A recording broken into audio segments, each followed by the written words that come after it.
The girl in the graveyard is your best friend, so you take her home. The night is a bruise between you, a blotch of rogue in the passenger window, the color of fruit left out to fester. The body pries at her seatbelt, a finger, then two. The radio echoes static. The body shuffles in her seat.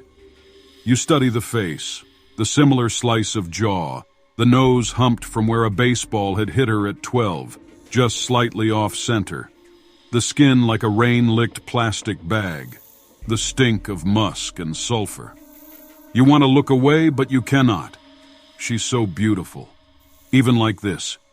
Your headlights rake warbled slits through the dirt road, a yellow like jaundice. Your hands are stiff from the cold, your lips cracked. The girl beside you is dead, and you are bringing her home. 4 days ago, you'd stepped into a hardware store and emerged with a shovel sturdy enough to lift a life on. 4 days you'd spent digging dirt in your own backyard, until loam muddied under your fingernails and erratic holes split garden beds like the mouths of greedy beasts. Until you could sift through soil with your eyes closed, with a hand bound. 4 nights you had laid in your bed staring at the pockmarked ceiling, wondering what it felt like to burn alive. Now, the shovel beats dull against the skin of your trunk, your hands gripping the steering wheel like a throat you're trying to silence. The body turns, dawn bleaching the salmon gray of her skin. The left eye slips from its socket, and she pushes it back in with the heel of her hand. She smiles, head lolling like a marionette's. "Sorry, baby." Her voice comes out strained. "I wasn't expecting company. I'm sure you understand." In a sickle of citrus moonlight, Adeline Marcus smiles up at you with shell-pale gums. Adeline Marcus died on the 31st of October and was buried a week later, the date on her gravestone a month shy of her 18th birthday. In the court, the boys would claim it was an accident, that they didn't know she was inside. For better or worse, you believe them. The fingers striking out matchboxes, the beer cans constellating the sidewalk. A prank gone too far, the wrong place, the wrong time. It doesn't have to be on purpose. She didn't have to be home. The coroner ruled it suffocation, but all you can imagine is flame like a stiff palm, striking over and over. Adeline had crawled from the mouth of the home on her hands and knees. She was dead by the time she reached the pavement, her Sunday dress singed up to her knees, the dress you knew well enough. Either way, the boys were left with 25 to life, and the Marcuses were left with a dead daughter, a ring of ash like chalk on the pavement. You were left with a misplaced guilt like hunger, a guilt like an Ouroboros, choking on the tail, swallowing the head, eating yourself alive and being unable to stop, even as it consumes you. Because this wasn't the sort of thing that happened to good people. You watch water curl down your shower drain, carrying with it mortuary makeup, kaleidoscopic insects, and jasmine bubbles. Strings of dirt stretched out like sinew. The body's head rests on her knees, vertebrae needling through her back like a line of molars. The electric lights wash her green, dark veins rooted under brittle skin. She turns her face to the shower head and picks at the powdery sediment under her fingernails. The shower floor is a mess of grit, and you think of a child scooping up the sand. You turn the heat up until it scalds and scrub mildew from the base of the shower door. You think, if you can only get everything clean, everything will be all right. She turns her head and looks at you through eyes obscured by glass paneling. She says, "It's not as bad as all that. I don't even think I felt a thing." But she says it through lips the color of spoiled plums, so the sentiment doesn't ring true. You lift threadbare towels from the bottoms of your linen closet. You walk 3 times around your block and return to a corpse sat on your sofa like she has nowhere better to be. There are ants in your sugar bowl. You try to remove them, lift their crystal-knotted bodies on the prong of a fork, but they slip between the gaps, and you are left with a mess bigger than when you started. Tea-brown sludge bleeding from thoraxes and the stink of vinegar. There's a dead girl on your sofa, but let's focus on the ants in your sugar bowl, the way they thread through cysts of white like veins on a leaf, like the capillaries that run through the skin of your face. You make tea anyway. You add too much milk and sit cross-legged in front of the body. She stares at you. You stare back. The two of you drink, and ribbons of watery milk pour clean out her trachea, the gaping hole in her chest, but she doesn't stop drinking until you do. "You're not looking at me," she says. "Not really." "Yes, I am." You twist your hands in the shag carpet. "Aren't I now?" "No," she says. "You're not." You leave your teacup on the floor, saucer and iris of yellow, and go upstairs. You take 2 cigarettes from the carton squashed on your father's desk, and then think better of it. Press down with your heel until tobacco dissipates into the tawny carpet. You change your bed sheets twice. Eggshell white. No, gray with peonies. You make a second cup of tea. When you get back to the room, the body is still there. You are looking at her. You are not looking at her. "Do I disgust you?"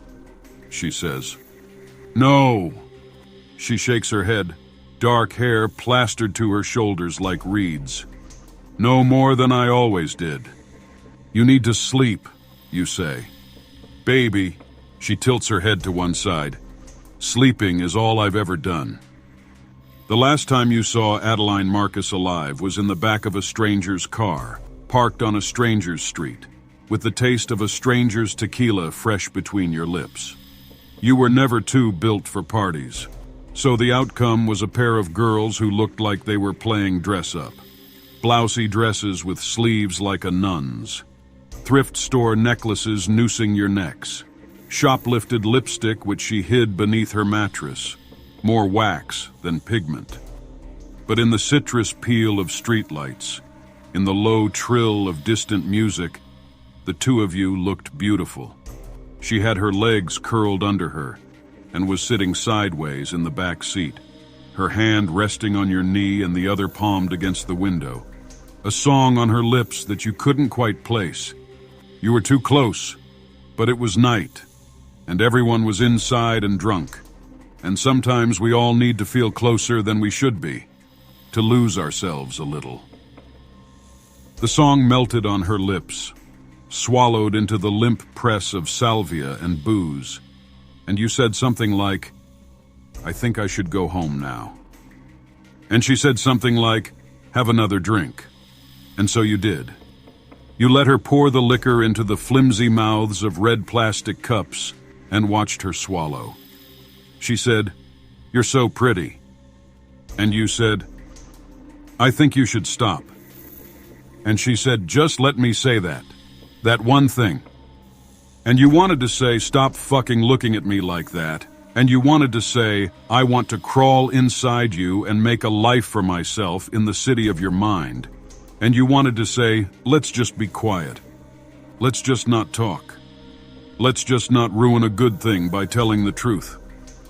Instead, you pushed open the passenger door, stumbled out onto the skin of vein blue sidewalk. "I'm going home now." The body lays with her back to your bed, hands worming in the floral sheets, chestnut hair spilling across her throat, past the ballpoint pen-marred bedposts, over the gray skin of her forehead. You are thinking about the silken mouth of a coffin. You are thinking of how she looked when you pulled her from the rose mouth of heaven. The radiator hums, a lace curtain bellies your open window. She rolls over onto her side, slots her hands together like pieces of a decaying jigsaw puzzle. "You still can't even look at me?" Her mouth moves too slowly, words like chewing gum. "Why am I here, Bet? What's it for?" There are pink crescent moons on the bed of your palms from the bite of your nails. She pulls her knees to her chest and a bone cracks. She pulls her knees to her chest and a molar tumbles from between her keyhole lips. You can only love me when I'm not here. You can only love me when there's nothing left to love. You press your cheek to the cool spread of linen beside her. You listen to the steady beat of your heart, the way you can feel it in your fingertips, entirely singular. Don't tell anyone, you say. Did you want it to die with me, Bet? She shifts and her hair falls against the nape of your neck. Were you glad it was silenced? Don't tell anyone, you say again. She sighs, lays herself back down so you're face to face. Crooked nose, eye pulling from its socket, the onset of gray-green decay wreathing her jaw. The smell of soil and rot and cicada-heavy nighttime. Who could I tell? She brushes your hand. I'm not really here. And suddenly you can imagine it is your fist splitting beer cans in two like overripe fruit. It is your fingers on the matchbox, your fingers striking out. But you both know the house would still be on fire, and you both know you'd leave alone. You take her hand. You put your face in the crook of her neck and beg forgiveness from a ghost. Story 2. Clara was exhausted. After her breakup, moving to a secluded home in the countryside seemed like the perfect escape. With its charming appearance and quiet surroundings, she thought this house could finally give her the peace she needed. But there was one unsettling feature: a forest right next to her property. The woods were dense, the trees so tightly packed that even in daylight, it was hard to see more than a few feet in. Clara tried to ignore the way they seemed to lean in, casting the landscape in perpetual shadow. On the third night, as she took her dog for a walk, she saw something. A dark figure in the distance, motionless among the trees. She shook off a sense of dread, reasoning it was just her mind playing tricks on her. But the figure returned every night, always standing in the same place, closer each time. Eventually, it was just a few yards away from her property line. Clara couldn't shake the feeling that she was being watched, and every night she tried to convince herself to stay indoors. But one evening, after a particularly loud thud on her porch, she opened her door just in time to catch a glimpse of the figure turning and disappearing into the woods. Against her better judgment, she felt compelled to follow. Her dog, however, pulled back, barking and whining, resisting Clara's efforts to walk toward the woods. She finally listened to her dog and returned home, locking every door and window. That night, she was awakened by a scratching sound outside her bedroom window. Her dog was growling lowly, hackles raised as he stood by the door, trembling. Summoning her courage, Clara peered through the blinds and froze. There, inches from her face on the other side of the glass, was the shadowy figure, its head tilted and its eyes hollow and gleaming in the moonlight. The figure's gaze seemed to pierce her, filling her with a terror she'd never known. She stumbled back, fumbling for her phone to call for help, but the signal was dead. She crouched by her bed, heart racing, as the scratching grew louder. The figure, seeming to sense her fear, started tapping slowly, methodically. Finally, the scratching stopped, and silence fell. Morning light broke through the trees, and Clara cautiously ventured outside. In the dew on her window, she found smeared handprints, along with a message: "Don't go to the forest." For days, she stayed indoors, jumping at every creak and shadow. But the figure didn't return, until one night her dog began whimpering again. She barely had the courage to look out the window. But when she did, the figure was there. Only this time it was even closer, at her doorstep, a hand outstretched toward her door handle. As she watched in horror, it slowly turned the handle, rattling it. She quickly barricaded herself in her bedroom, praying it would leave her alone. For the rest of her stay, Clara couldn't shake the feeling of being watched, even in the daytime. She finally left the house, unable to bear the weight of the haunting eyes that seemed to follow her everywhere. Years later, Clara would still wake in a cold sweat, feeling as though she could see the shadow just outside her window. A warning she'd never forget. Story 3. Ben had always loved his job as a long-haul truck driver. He enjoyed the freedom of the open road, the solitude, the silence, broken only by the hum of his engine and the distant echo of his radio. But one frigid winter night, while driving a desolate stretch of highway, something terrifying happened that would change his view of those quiet nights forever. It began as he was listening to a late-night call-in show on strange local legends. His radio crackled, and the voice of the host was replaced by eerie static. But this was no ordinary interference. Through the static, Ben could swear he heard faint whispers, fragmented sentences, and soft, pleading voices that sent chills down his spine. He tried changing stations, but the whispering only grew louder, as if it were trying to reach him. One voice, barely audible, seemed to say, "He's behind you." Ben's blood ran cold, but he didn't dare look in his rearview mirror. He told himself it was just a technical glitch. After all, he was in the middle of nowhere. It wasn't unusual for signals to go in and out. But as he continued driving, the voices grew clearer, blending into one. The voice of a woman, barely audible over the hum of his engine, whispering, "Don't turn around." Ben's pulse quickened. He wanted to believe it was just the static, maybe some overlapping frequency. But the whispers persisted, an almost taunting cadence. Fighting the urge to look, he clenched the wheel, focusing on the road ahead. That's when he saw it. A dark figure in his rearview mirror, seated in his back seat, motionless. His heart pounded, and he forced himself to keep his gaze fixed on the road. Suddenly, the figure shifted, leaning forward, its shadow stretching across the seat. Ben's grip on the wheel tightened, his knuckles white.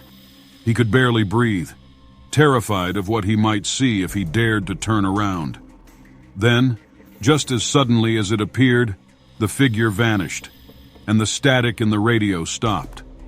Ben was left in silence, the only sound his own ragged breathing. He pulled over at the next truck stop, hands shaking as he climbed out of his truck. He looked into the back seat, expecting to see something, anything, but it was empty. Relieved but rattled, Ben grabbed a cup of coffee and shared his experience with a few other truckers at the stop. To his horror, one of the older drivers nodded knowingly. He told Ben about a legend he'd heard from other truckers, a story about a woman who was picked up on the same stretch of highway years ago and had been killed by a truck driver who never looked back. Now, they say she haunts the road, forever lingering in the back seats of unsuspecting drivers who dare to look. Ben tried to shake it off as a tall tale, but every time he got back into his truck, he could feel the weight of something in the back seat, an oppressive presence watching him, waiting for him to turn around. Even years later, Ben never shook the feeling that the figure was still with him, lurking just beyond his sight, waiting for him to glance into the rearview mirror.